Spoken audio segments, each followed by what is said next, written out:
Good morrow, scholars. Welcome back to Life and Death, Twilight Reimagined. We are on Chapter 12, Balancing. Bonnie! Charlie called as soon as he got out of his car. I turned toward the house, motioning to Jules for her to follow as I ducked under the porch. I heard Charlie greeting her loudly behind me. "I'm going to pretend I didn't see you behind the wheel, young lady. We get permits early on the res," Julie said, while I unlocked the door and flicked on the porch light. Charlie laughed. "Sure you do." They seem like such a close-knit group of friends, I guess. I don't know. It's weird. I have to get around somehow. I recognized Bonnie's deep voice easily, despite the years. The sound of it made me feel suddenly younger. Just a child. I went inside, leaving the door open behind me and turning on the lights before I hung up my jacket. I stood in the door, watching anxiously as Charlie and Jules helped Bonnie out of the car and into her wheelchair. I backed out of the way as the three of them hurried in, shaking off the rain. "This is a surprise," Charlie was saying. "It's been too long," Bonnie answered. "I hope it's not a bad time." Her dark eyes flashed up to meet me again, their expression unreadable. "No, it's great. I hope you can stay for the game." Jules grinned. "I think that's the plan. Our TV broke last week." Bonnie made a face at her daughter, and of course Jules was eager to see Beau again, she added. Jules returned the scowl. "You gotta love a mother and daughter relationship like that, where they can just, take cheap shots at each other." "Are you hungry?" I asked, turning toward the kitchen. Bonnie's searching gaze made me uncomfortable. "Nah, we ate before we came," Jules answered. "How about you, Charlie?" I called over my shoulder as I escaped around the corner. "Sure," he replied. His voice was moving in the direction of the front room and the TV. I could hear Bonnie's chair follow. The grilled cheese sandwiches were in the frying pan, and I was slicing up a tomato when I sensed someone behind me. "So, how are things?" Jules asked. "Pretty good," I smiled. Her enthusiasm was hard to resist. "How about you? Did you finish your car?" "No," she frowned. "I still need parts. We borrowed that one." She pointed with her thumb in the direction of the front yard. "Sorry, I haven't seen any... What was it you were looking for?" "Master cylinder," she grinned. "Is something wrong with the truck?" she added suddenly. "No."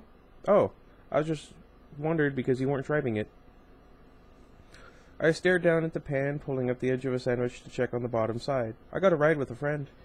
"Nice ride," Jules' voice was admiring. I didn't recognize the driver, though. I thought I knew most of the kids around here. I nodded non-committedly, and keeping my eyes down on the flip sandwiches. My mom seemed to know her from somewhere. "Jules, could you hand me some of the plates? They're in the cupboard over the sink." "Sure." She got the plates in silence. I hoped she would let it drop now. "So who was it?" she asked, setting two plates on the counter next to me. I sighed in defeat. "Edith Cullen." To my surprise, she laughed. I glanced down at her. She looked a little embarrassed. "Guess that explains it then," she wondered. I wondered why my mom was acting so strange. I faked an innocent expression. "That's right, she doesn't like the Cullens. Superstitious old bat." Sounds like George Lopez, that is. You remember. Never mind. Jules muttered under her breath. "You don't think she'd say anything to Charlie?" I couldn't help asking, the words coming out in a low rush. Jules stared at me for a minute, and I couldn't read the expression in her dark eyes. He can't seem to tell what anybody is thinking. Which makes sense. "I doubt it," she finally answered. "I think Charlie chewed her out pretty good last time. They haven't spoken much since... Tonight is sort of a reunion, I think. I don't think she'd bring it up again." "Oh," I said, trying to sound like it didn't matter much to me either way. We stayed in the front room after I carried the food out to Charlie, pretending to watch the game, while chatting absently with Jules. Mostly I was listening to the adults' conversation, watch for any sign that Bonnie was about to rat me out, trying to think of ways to stop her if she started. It was a long night. I had a lot of homework that was going undone, but I was afraid to leave Bonnie alone with Charlie. Finally, the game ended. "Are you and your friends coming back to the beach soon?" Jules asked, as she pushed her mother over the lip of the threshold. I'm not sure," I hedged. "That was fun, Charlie," Bonnie said. "Come up for the next game," Charlie encouraged. Sure," Bonnie said. "We'll be here. Have a good night." Her eyes shifted to mine, and her smile disappeared. "You take care, Beau," she added seriously. "Thanks," I muttered, looking away. I headed for the stairs while Charlie waved from the doorway. "Wait, Beau," he said. I cringed. Had Bonnie gotten something in before I joined them in the living room? But Charlie was relaxed, still grinning from the unexpected visit. "I didn't get a chance to talk with you tonight. How was your day?" Good. I hesitated, with one foot over on the first stair, trying to think of details I could safely share. My badminton team won all 4 games. Wow, I didn't know you could play badminton. Well, actually I can't, but my partner is really good, I admitted. Who is it? Michaela Newton? Oh yeah, you said you were friends with the Newton girl. He perked up. Nice family, he mused for a minute. She didn't want to go with you to the dance this weekend? Dad! Or I guess it'd be more like Dad.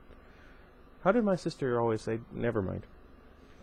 She's kind of dating my friend Jeremy. Besides, you know I can't dance. Oh yeah, he muttered. Then he smiled at me apologetically.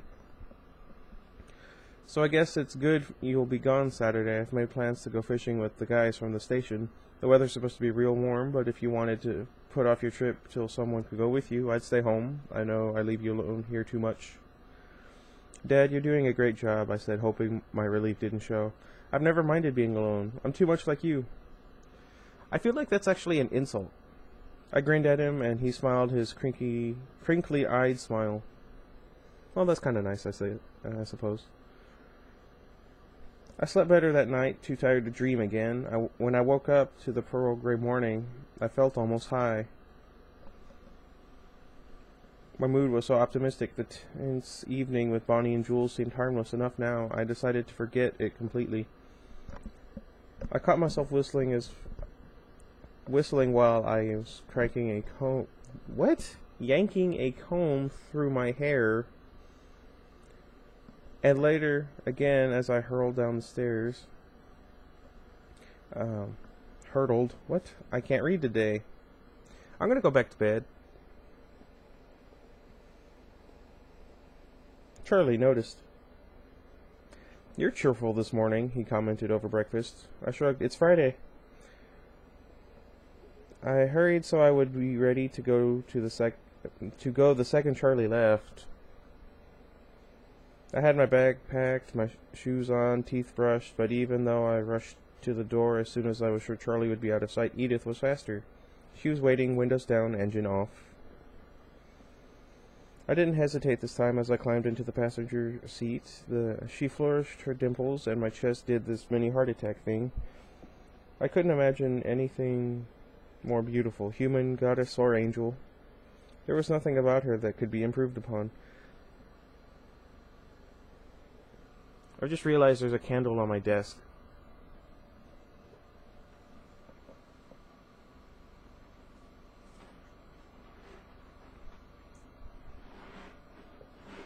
I'm not a clever man. How did you sleep? She asked. I wondered if she knew just how irresistible her voice was, if she made it that way on purpose. Fine. How was your night? Pleasant. Can I ask what you did? No, she grinned. Today is still mine. She wanted to know about people today, more about my mom, her hobbies, what we'd done in our free time together, and then the one grandmother I'd known, my few school friends, and then I was going red in patches when she asked about girls I dated. I was relieved that I'd never really dated anyone, so that particular conversation couldn't last long. She seemed surprised by my lack of romantic history. So you never met anyone you wanted? She asked in a serious tone that made me wonder what she was thinking about. Not in Phoenix. Excuse me. Her lips pressed together into a thin line. We were in the cafeteria at this point. The day had sped by in the pattern that was rapidly becoming routine. I took advantage of her brief pause to take a bite of my sandwich. I should have let you drive yourself today, she added suddenly. I swallowed. Why? I'm leaving with Archie after lunch. Oh, I blinked, disappointed. That's okay, it's not that far of a walk. She frowned at me impatiently. I'm not going to make you walk home. We'll go get your truck and leave it here for you. I don't have my key with me, I sighed. I really don't mind walking. What I minded was losing my time with her. She shook her head. Your truck will be there, and the key will be in the ignition, unless you're afraid someone might steal it. She laughed at the thought. Okay, I agreed. I was pretty sure my key was in the pocket of a pair of jeans I wore Wednesday, under a pile of clothes in the laundry room. Even if she broke into my house, or whatever she was planning, she'd never find it. She seemed to feel the challenge in my consent. She smirked, overconfident. So where are you going? I asked casually as I could manage. Dang, almost made it a page. Hunting, she answered grimly. If we're going to be alone together tomorrow, I'm going to take whatever precautions I can. Her face was suddenly sad and pleading. You can always cancel, you know. I looked down, afraid of the persuasive power of her eyes. I would not let her talk me out of our day alone, no matter how real the danger might be. It doesn't matter, I repeated in my head. No, I whispered, glancing back at her face. I can't. Perhaps you're right, she murmured. Her eyes almost seemed to darken in color as I watched. I changed the subject. What time tomorrow? I asked, already depressed by the thought of her leaving now. That depends. It's a Saturday. Do you want to sleep in? She offered. No, I answered too fast, and she grinned. Same time as usual, then? I nodded. Where should I pick you up? I'll come to your place, also as usual. It doesn't help with the Charlie situation if an unexplained Volvo is left in the driveway. I wasn't intending to bring a car. How? She cut me off. Don't worry about it. I'll be there. No car. No chance that Charlie will see anything out of the ordinary. Her voice turned hard. Oh, Bronte. And then, if you don't come home, it'll be a complete mystery, won't it? Guess so, I said, shrugging. Maybe I'll get on the news and everything. She scowled at me and I ignored it, chewing another bite of my lunch. When her face finally relaxed, though she still didn't look happy, I asked, What are you hunting tonight? Whatever we find in the park. We aren't going far. She stared at me, a little frustrated and a little amused by my casual reference to her unusual life. Why are you going with Archie? Didn't you say he was being annoying? She frowned. He's still the most supportive. And the rest of them? I asked hesitantly. Not sure I really wanted to know. What are they? Her brow puckered. Incredulous, for the most part. I glanced towards them. They sat staring off in different directions, exactly the same as the first time I'd seen them. Only now there were just the four of them. The perfect bronze-haired sister was mine, for this hour at least. They don't like me, I guess. That's not it, she disagreed, but her eyes were too innocent. They don't understand why I can't leave you alone. Me either. She smiled. You're not like anyone I've ever known, Beau. You fascinate me. Part of me was sure that she was making fun of me, the part that couldn't escape the fact that I was the most boring person I knew. I can't understand that, I said. Having the advantages I do, she murmured, touching one finger to her forehead. I have a better than average grasp of human nature. People are predictable, but you never do what I expect. Which I guess would mean that he does exactly what you'd expect. You always take me by surprise. I looked away, my eyes hitting their default position, the back corner of the cafeteria where her family sat. Her words made me feel like a science experiment. I wanted to laugh at myself for expecting anything else. That part is easy enough to explain. I felt her eyes on my face, but I couldn't look at her yet. I was sure she would see the self-contempt in my eyes. But there's more, she went on, and it's not so easy to put into words. I was still staring absently at the Cullens while she spoke. Suddenly Royal turned his head to look directly at me. Not to look, to glare. With dark, cold eyes. I wanted to look away, but I was frozen by his overt antagonism until Edith broke off mid-sentence and made an angry noise under her breath. A kind of hiss. Royal turned his head, and I was relieved to be free. I looked back at Edith with my eyes wide. That was definitely a mistake, definitely dislike. What? I muttered. Her expression was pained. I'm sorry about that. He's just worried, you see. It's dangerous for more than just me if, after spending so much time together with you so publicly, sorry. She looked down. If this ends badly. She dropped her head into her hands, obviously in anguish. I wanted to comfort her somehow, to tell her that nothing bad would ever happen to her, but I didn't know the right words. Automatically, I reached out to place my hand lightly against her elbow. She was wearing just a long-sleeved t-shirt, and the cold soaked through into my hand immediately. She didn't move, and as I sat there, I realized that what she said should frighten me. I waited for that fear to come, but all I could feel was an ache for her pain. She still had her face in her hands. I tried to speak in a normal voice. And you have to leave now? Yes. She let her hands drop. I kept my hand against her forearm. She looked at the place where we were connected and sighed. Suddenly, her mood shifted, and she grinned. It's probably for the best. We still have 15 minutes of that wretched movie left to endure in biology. I don't think I could take any more. I jumped, yanking my hand back. Archie, taller than I thought. His hair just a shadow of dark stubble against his scalp, his eyes dark as ink. Does their hair grow?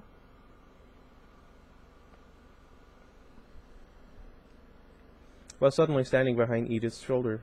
Edith greeted him without looking away from me. Archie? Edith, he answered. imitating her tone with a mocking twist. His voice was a soft tenor, velvety like hers. Archie, Bo, Archie, she introduced us, a wry smile on her face. Hello, Bo. His eyes glittered like black diamonds, but his smile was friendly. It's nice to finally meet you. Just the lightest stress on the finally. Edith flashed a dark look at him. It was not hard for me to believe that Archie was a vampire, standing 2 feet away from me with dark, hungry eyes. I felt a bead of sweat roll down the back of my neck. Hey, Archie, are you ready? He asked her. Her voice was cold. Nearly. I'll meet you at the car. He left without another word. The way he moved was so fluid, so sinuous, it made me think of dancers again, though it wasn't really that human. What is wrong with me? I swallowed. Should I say have fun, or is that the wrong sentiment? Have fun works as well as anything, she grinned. Have fun then. I tried to sound enthusiastic, but of course she wasn't fooled. I'll try, and you try and be safe, please. I sighed. Safe and forks. What a challenge. Her jaw tightened. For you it is a challenge. Promise. I promise to try and be safe, I recited. I was meaning to deal with the laundry, or is that too hazardous a task? I mean, I could fall in or something. I actually just read about a lady who strangled and drowned her child in a washing machine, so, you know, that's kind of harsher in hindsight, I suppose. Her eyes narrowed. Okay, I'll do my best. She stood, and I rose too. I'll see you tomorrow, I sighed. She smiled a wistful smile. It seems like a long time ago to you, doesn't it? I nodded glumly. I'll be there in the morning, she promised, and then she walked to my side, touched the back of my hand lightly, and turned to walk away. I stared after her until she was gone. I really did not want to go to class, and I thought about a little healthy ditching, but I decided it would be irresponsible. I knew that if I disappeared now, Edith and the others would assume I'd gone with Edith, and Edith was worried about the time we spent together publicly if things went wrong. I wasn't going to think about what that could mean or how painful it might be. I just worked out the ways I could make things safer for her, which meant going to class. I felt certain, and I thought she did too, that tomorrow would change everything for us. She and I, if we were going to be together, we had to face this square on. We couldn't keep trying to balance on this precarious edge of almost together. We'd fall to one side or the other, and it all depended on her. I was all in before I'd even consciously chosen, and I was committed to seeing this through, because there was nothing more terrifying to me, more painful than the idea of never seeing her again. It didn't help my concentration so much that she wasn't next to me in biology. The attention and electricity were gone, but my mind was too wrapped around the idea of tomorrow to pay attention. In June, Michaela seemed to have forgiven me. She said she hoped I had a good time in Seattle. I carefully explained that I'd canceled the trip due to truck issues. She was suddenly sulky again. Are you taking Edith to the dance? No, I told you I wasn't going. What are you doing then? I lied cheerfully. Laundry, and then I have to study for the trek test, or I'm going to fail. She frowned. Is Edith going to help you study? I could hear the quotation marks she put around the last word. Don't I wish, I said, smiling. She's so much smarter than I am, but she's gone away somewhere with her brother for the weekend. It was funny how much easier than usual the lies were coming. Maybe I was lying for someone else, or maybe because I was lying for someone else and not for myself. Michaela perked up. Oh, you could still come to the dance with us all. That would be cool. We'd all dance with you, she promised. The mental image of Jeremy's face made my tone sharper than necessary. I'm not going to the dance, Michaela. Fine, she snapped. I was just offering. When gym was finally over, I walked to the parking lot without enthusiasm. I wasn't looking forward to walking home in the rain, but I couldn't think of how she would have been able to get my truck. Then again, anything was possible. Was anything impossible for her? I hate myself. And there it was, parked in the same spot where she'd parked the Volvo this morning. I shook my head, amazed, as I opened the door and found the key in the ignition, as promised. There was a piece of white paper folded on my seat, and I got in and closed the door before I opened it. 2 words were written in her fancy calligraphy handwriting. Be safe. The sound of the truck roaring to life startled me, and I laughed at myself. When I got home, the handle of the door was locked, the deadbolt unlocked, just as I'd left it this morning. Inside, I went straight to the laundry room. It looked just the same as I'd left it, too. I dug my jeans, and after finding them, checked the pockets. Empty. Maybe I'd hung up my key after all, I thought, shaking my head. Charlie was absent-minded at dinner, worried over something at work, I guess, or maybe a basketball game, or maybe he was just really enjoying his lasagna. It was hard to tell with Charlie. You know, Dad, I began, breaking into his reverie. Reverie? I don't know. Pick a way you want it said, I guess. What's that, Bo? I think you're right about Seattle. I think I'll wait until Jeremy or someone else can go with me. Oh, he said, surprised. Oh, okay. So, do you want me to stay home? No, Dad, don't change your plans. I've got 100 things to do. Homework, laundry. That's 2 things right there. I'm joking. I need to go to the library and the grocery store. I'll be in and out all day. You go have fun. Are you sure? Absolutely, Dad. Besides, the freezer is getting dangerously low on fish, and we're down to a 2, maybe 3 year supply. He smiled. You're sure easy to live with, Bo. I could say the same thing about you, I said, laughing. The sound of my laughter was off, but he didn't seem to notice. I felt so guilty for deceiving him that I almost took Edith's advice and told him where I would be. Almost. As I worked around the mindless chore of folding laundry, I wondered if, with this lie, I was choosing Edith over my own father. After all, I was protecting her and leaving him to face exactly what, I wasn't sure. Would I just vanish? Would the police find some piece of me? I knew I wasn't able to process exactly how devastating that would be for him, that losing a child, even one he hadn't seen for much in the last decade, was a bigger tragedy than I was able to understand. But if I told him I would be with Edith, if I implicated her in whatever followed, how did that help Charlie? Would it make the loss more bearable if he had someone to blame? Or would it just put him in more danger? I remembered how Royal had glared at me today. I remembered Archie's glittering black eyes, Eleanor's arms, the long lines of steel, and Jessamine, who, for some reason I couldn't define, was the most frightening of them all. Did I really want my father to know something that would make them feel threatened? So really the only thing that could help Charlie at all would be if I taped a note to the door tomorrow that read, I changed my mind, and they got in my truck and drove to Seattle after all. I knew Edith wouldn't be angry, that a part of her was hoping for exactly that. But I also knew that I wasn't going to write that note. I couldn't even imagine doing it. When she came, I would be waiting. So I guess I was choosing her over everything, and though I knew I should feel bad, wrong, guilty, sorry, I didn't. Maybe because it didn't feel like a choice at all. But all of this was only if things went badly, and I was nearly 90% sure that they wouldn't. Part of it was that I still couldn't make myself afraid of Edith, even when I tried to picture her as the sharp-fanged Edith from my nightmare. I had her note in my pocket, and I pulled it out and read it again and again. She wanted me to be safe. She dedicated a lot of personal effort lately to ensuring my survival. Wasn't that who she was? When all the safeties were off, wouldn't that part of her win?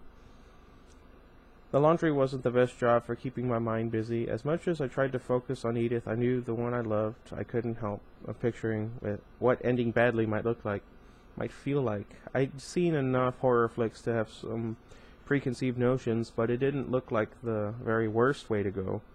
Most of the victims just seemed sort of limp and out of it while they were drained.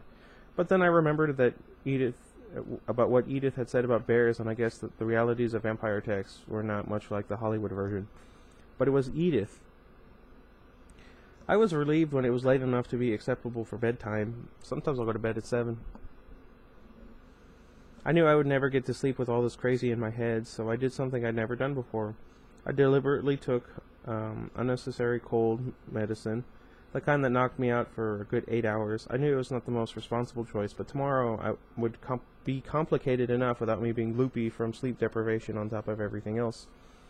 While I waited for the drugs to kick in, I listened to Phil's CD again. The familiar screaming was oddly comforting, and somewhere in the middle of it, I drifted off. I woke early, having slept soundly and dreamlessly thanks to the drug abuse. Though I was well rested, I was on edge and jittery now and then, almost panicked. I showered and threw clothes on, dressing in layers out of habit, though Edith had promised sun today. I checked out the window. Charlie was already gone, and a thin layer of clouds, white and cottony, covered the sky in a temporary-looking way. I ate without tasting the food, rushing to clean up when I was done. I'd just finished brushing my teeth when a quiet knock had me vaulting my way down the stairs.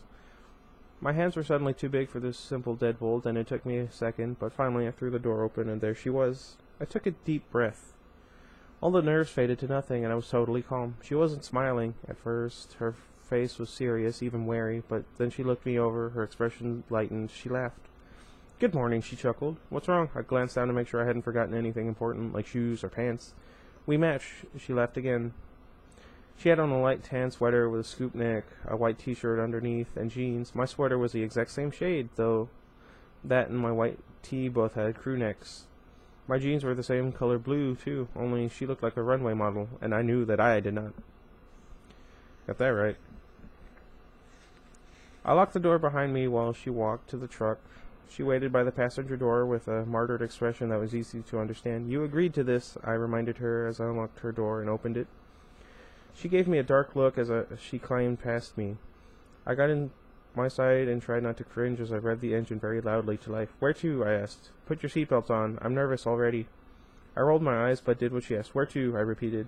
Take the 101 north. It was surprisingly difficult to concentrate on the road while feeling her eyes on my face. I compensated by driving more carefully than usual through the still sleeping town. Were you planning to make it out of Forks before nightfall?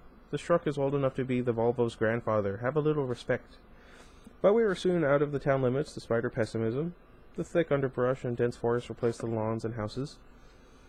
Turn right on the 110, she instructed just as I was about to ask. I obeyed silently.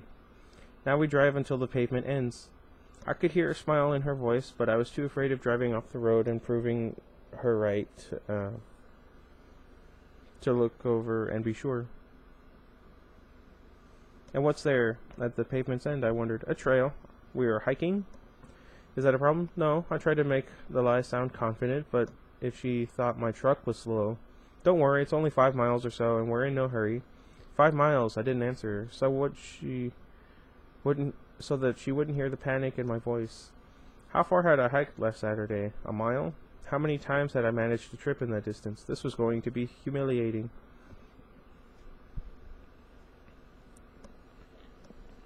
We drove in silence for a while. I was imagining her expression would look like the 20th time, I was imagining what her expression would look like the 20th time I face-planted. Okay, I follow now.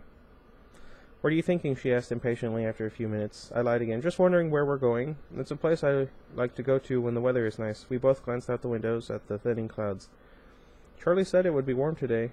And did you tell Charlie what you were up to? She asked. Nope. But you probably said something to Jeremy about me driving you to Seattle, she said thoughtfully. No, I didn't. No one knows you're with me? Angrily now. That depends. I assume you told Archie. That's very helpful, Blow, she snapped. I pretended I didn't hear that. Is it the weather? Seasonal affective disorder? Has Forks made you so depressed you're actually suicidal? You said it might cause problems for you, us being together publicly, I explained. So are you worried about the trouble it might cause me if you don't come home? Her voice was a mix of ice and acid. I nodded, keeping my eyes on the road. She muttered something under her breath. She mutters a lot. The words flowing so quickly that I couldn't understand them. It was silent for the rest of the drive. I could feel the waves of fury and disapproval rolling off of her. And I couldn't think of the right way to apologize when I wasn't sorry. The road ended at a small wooden marker. I could see the thin foot trail stretching away in the forest. I parked on the narrow shoulder and stepped out, not sure what to do because she was angry and I didn't have driving as an excuse not to look at her anymore. It was warm now, warmer than it had been in Forks since the day I'd arrived, almost muggy under the thin clouds. I yanked off my sweater, then tossed it into the cab, glad I'd worn the t-shirt, especially with 5 miles of hiking ahead of me. When I heard her door slam and looked over to see she'd removed her sweater too and twisted her hair into another messy bun, all she had on was a thin tank top. She was facing away from me, staring into the forest, and I could see the delicate shapes of her shoulder blades, almost like furled wings under her pale skin. Her arms were so thin, it was hard to believe they contained the strength that I knew was in them. Excuse me again. This way, she said, glancing over her shoulder at me, still annoyed. She started walking into the dark forest directly to the east of the truck. The trail? I asked, trying to hide the panic in my voice as I hurried around the front of the truck to catch up to her. I said there was a trail at the end of the road, not that we're taking it. No trail, really? I won't let you get lost. She turned then, with a mocking half-smile, and I couldn't breathe. I'd never seen so much of her skin. Seriously. Creepy. Her pale arms, her slim shoulders, the fragile-looking twigs of her collarbones, the vulnerable hollows above them, the swan-like column of her neck, the gentle swell of her breasts. Don't stare, don't stare. And the ribs I could nearly count under the thin cotton. I think that's the creepiest. She was too perfect, I realized with a crushing wave of despair. There was no way this goddess could ever belong with me. She stared at me, shocked by my tortured expression. "Do you want to go home?" she asked quietly, a different pain than mine, saturating her voice. "No." I walked forward until I was close beside her, anxious not to waste 1 second of the obviously numbered hours I had with her. "What's wrong?" she asked, her voice still soft. "I'm not a fast hiker," I answered dully. "You'll have to be very patient." "I can be patient, if I make a great effort," she smiled, holding my gaze, trying to pull me out of my suddenly glum mood. I tried to smile back, like goldfish, but I could feel that the smile was less than convincing. She searched my face. "I'll take you home," she promised, but I couldn't tell if the promise was unconditional or restricted to an immediate departure. Obviously, she thought it was fear of my impending demise that had upset me, and I was glad that I was the one person whose mind she couldn't hear. "If you want me to hack 5 miles through the jungle before sundown, you'd better start leading the way," I said bitterly. Her eyebrows pulled down as she tried to understand my tone and expression. She gave up after a moment and led the way into the forest. It wasn't as hard as I'd been afraid it would be. The way was mostly flat, and she seemed content to go at my pace. Twice I tripped over roots, but each time her hand shot out and steadied my elbow before I could fall. When she touched me, my heart thudded and stuttered as usual. I saw her expression the second time that happened. I was suddenly sure she could hear it.